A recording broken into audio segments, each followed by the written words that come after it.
नमस्कार. आज मी इथे ओले चणे घेतलेले आहेत. साफ करून घेते. अशा प्रकारे चणे काढून घेते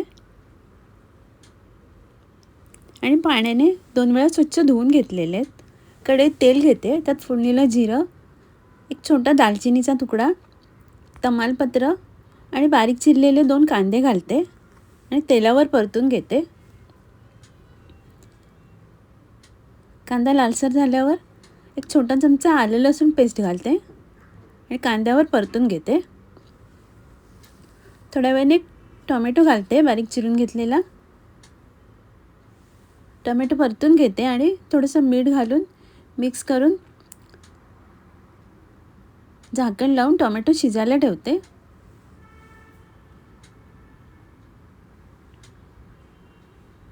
टोमॅटो नरम झालेला आहे. थोडंसं पाणी घालते.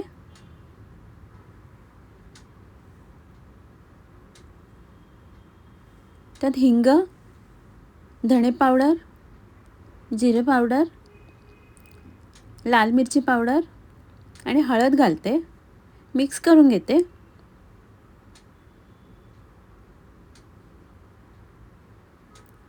थोडंसं पाणी घालते आणि पुन्हा एकदा मिक्स करून झाकण लावून मसाला शिजायला ठेवते.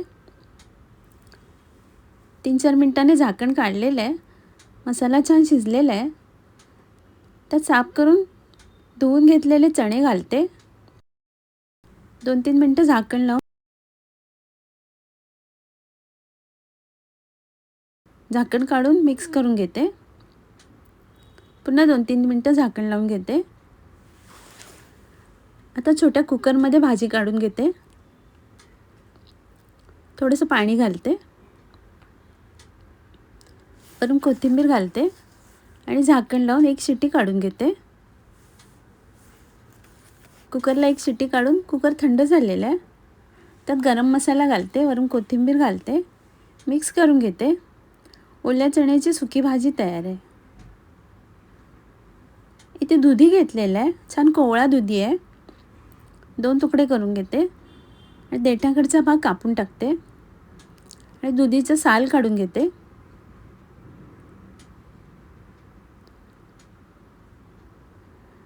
अशा प्रकारे दुधीचं साल काढून घेतलेलं आहे. एक छोटा तुकडा घेतलेला आहे दुधीचा, त्याची कापं कापून घेते अगोदर. कापांना मसाला लावून घेते. आलं लसूण पेस्ट, लाल मिरची पावडर, हळद, चवीप्रमाणे मीठ आणि लिंबाचा रस घालते आणि दुधीच्या कापांना मसाला लावून घेते.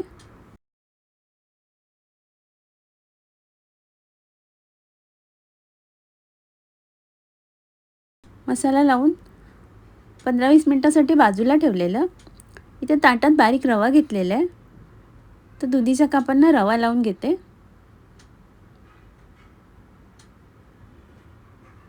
पॅनमध्ये तेल घेतलेले गरम करायला. त्यात दुधीची कापं फ्राय करायला ठेवते आणि झाकण लावून कापं शिजून घेते.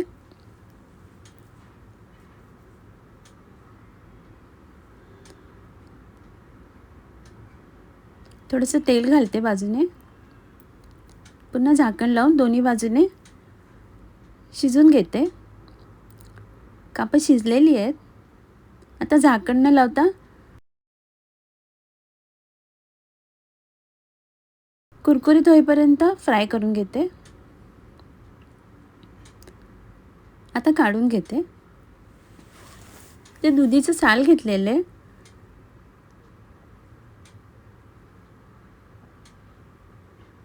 पातळ लांब तुकडे करून घेते.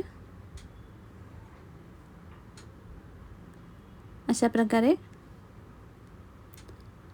दुधीचं साल इथे बारीक कापून घेतलेलं आहे पातळ. त्याचप्रमाणे बटाटा पण कापून घेतलेला आहे. दोन्ही एकत्र मिक्स करून धुवून घेते. कढईत तेल घेतलेलं आहे. त्यात थोडंसं मीठ घालते, मिक्स करून घेते. दुधी आणि बटाटा घालते बारीक चिरून घेतलेला.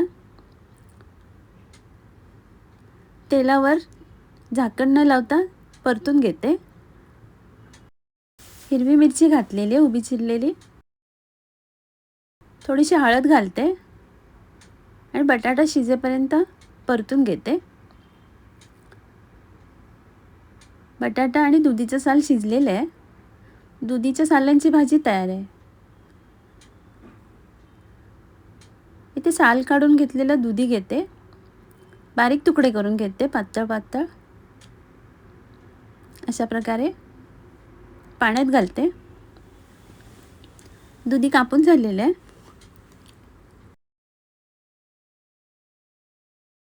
कढईत तेल घेते, त्यात फोडणीला राई आणि जिरं घालते.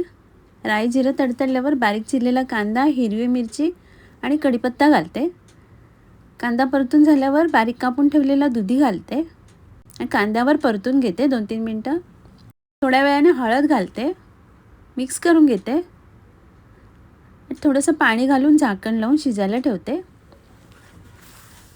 2-3 मिनिटांनी झाकण काढून पुन्हा एकदा मिक्स करून घेते आणि झाकण लावून शिजायला ठेवते.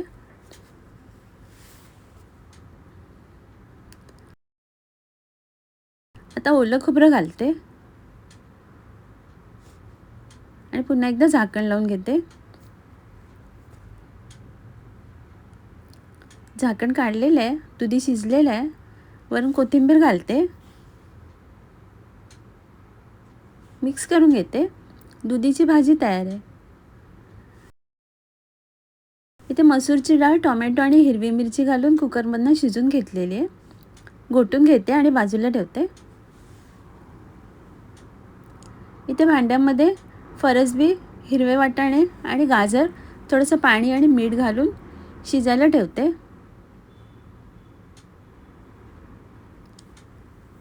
भाज्या शिजलेल्या आहेत. त्यात घोटून ठेवलेली मसूरची डाळ घालते आणि थोडंसं पाणी घालते. मिक्स करून घेते.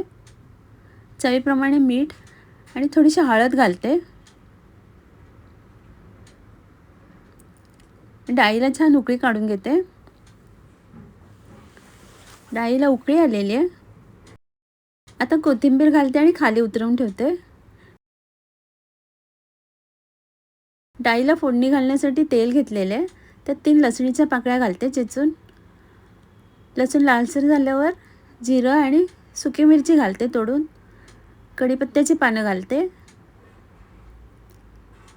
थोडंसं हिंग घालते आणि डाळीला वरून फोडणी घालते. झाकण काढून पुन्हा मिक्स करून घेते. डाळीची आमटी तयार आहे. आता मी सर्व करते. आजचा व्हिडिओ पाहिल्याबद्दल खूप खूप धन्यवाद.